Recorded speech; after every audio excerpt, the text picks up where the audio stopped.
Assalamualaikum warahmatullahi wabarakatuh. Perkenalkan, saya Nurfira Lantika, guru dari SMA Negeri 2 Bengkulu Tengah. Well student, today we are going to learn about biographical recontext. Before we start learning, biographical recontext mempunyai sebuah tebakan. Ada sebuah foto, kemudian kalian harus menebak dari clue yang memberikan. Clue yang pertama adalah Indonesia call me father of technology. Clue yang kedua, I am the third president of Indonesia. So, who am I? Siapakah saya? Oke student, jawabannya benar sekali, yaitu B.J. Habibie. So, today we are going to learn about biographical recontext B.J. Habibie. Nah, mau tahu tentang biographical recontext, apa saja definisinya, generic structure-nya, kemudian language feature-nya, kemudian contoh dari teksnya? Tonton video ini sampai selesai. Well student, biographical recontext is a detailed description of person life and write by someone else. Biographical recontext adalah it's a detailed description atau deskripsi secara detail riwayat hidup seseorang, kisah hidup seseorang, pencapaian dari seseorang itu dan ditulis oleh orang lain. Biasanya ini dibuat oleh tokoh-tokoh terkenal, tokoh-tokoh politik dan tokoh-tokoh artis yang bisa menginspirasikan banyak orang. So, what is the function of biographical recontext? The function is to give information about someone's life so we can get inspiration from his or her life story, then to educate some people. Apa itu fungsinya? Yaitu untuk memberikan informasi tentang kehidupan seseorang, tentang riwayat hidup seseorang. Next, there are three generic structure of the text. Number one is orientation or background of someone's life, yaitu background atau latar belakang kehidupan orang yang akan kita ceritakan riwayat hidupnya.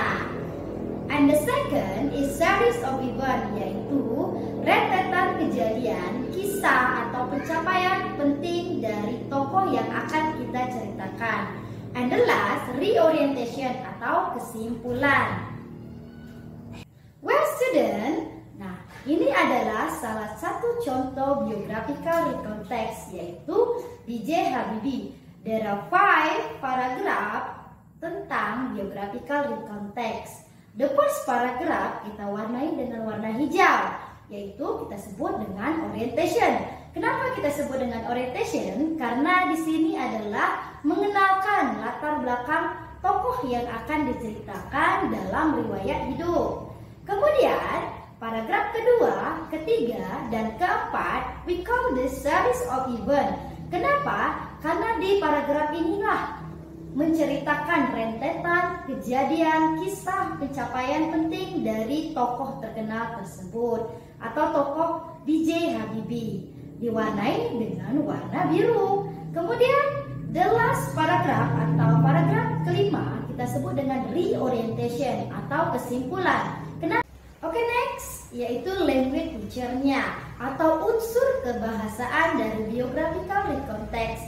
Karena teks ini adalah riwayat kehidupan seseorang yang sudah terjadi, yang sudah dilakukan pada masa lampau, sehingga language feature-nya yang pertama yaitu menggunakan simple past tense. Berarti sebagian dari teks ini menggunakan simple past tense, yaitu menggunakan menjelaskan atau menerangkan waktu yang sudah lampau. Kemudian juga menggunakan conjunction. Apa itu conjunction? Yaitu kata hubung yang menghubungkan dari kalimat ke kalimat lain, sehingga teks ini menjadi lebih baik. Oke student, silakan perhatikan biographical B.J. Habibie ini. Ada pada paragraf pertama dan kedua dan ketiga dan keempat dan kelima itu kita warnai dengan warna merah. Kita sebut itu dengan simple past tense. Kenapa? Karena pada paragraf pertama contohnya Badarudin Yusuf Habibie or commonly called B.J. Habibie was born. Nah, was born itu kita sebut dengan simple past tense, tanda dari simple past tense-nya. Kemudian pada paragraf kedua juga. Pada paragraf kedua yaitu Habibie graduated from high school in Bandung. Pada paragraf itu kita merahkan karena kita menggunakan simple past tense. Itu adalah contoh dari penggunaan simple past tense. Kemudian yang conjunction. Conjunction tadi apa? Conjunction adalah kata hubung. Contohnya ada pada paragraf pertama yang kita warnai dengan warna hijau. Or di sana adalah kata atau, yaitu salah satu conjunction. Yang kedua adalah after, itu salah satu juga conjunction dan lain sebagainya. Oke student, setelah kalian menerima penjelasan apa itu definisi dari biographical recontext, kemudian apa saja generic structure-nya, kemudian apa saja language feature-nya. So, ada salah satu contoh dari recontext, yaitu judulnya Biographical Recontext Habibie. Kemudian salinlah teks ini ke catatan kalian and then answer the question below based on the biography B.J. Habibie. There are 5 questions. Now, question number 1 is where and when Habibie was born, where and when Habibie passed away, what happened with Habibie in 1998, kemudian how many children Habibie has, and the last, mention the achievement of Habibie in his life. Nah, student, silakan salin teks ini kemudian jawablah 5 pertanyaan ini. Well, setelah kalian menerima penjelasan tadi, Mem harap kalian bisa memahami tentang definisi dari biographical recontext, kemudian generic structure-nya, kemudian language feature-nya, dan bisa menjawab 5 pertanyaan yang diberikan. Oke, I think enough for today. Thank you. Wassalamualaikum warahmatullahi wabarakatuh.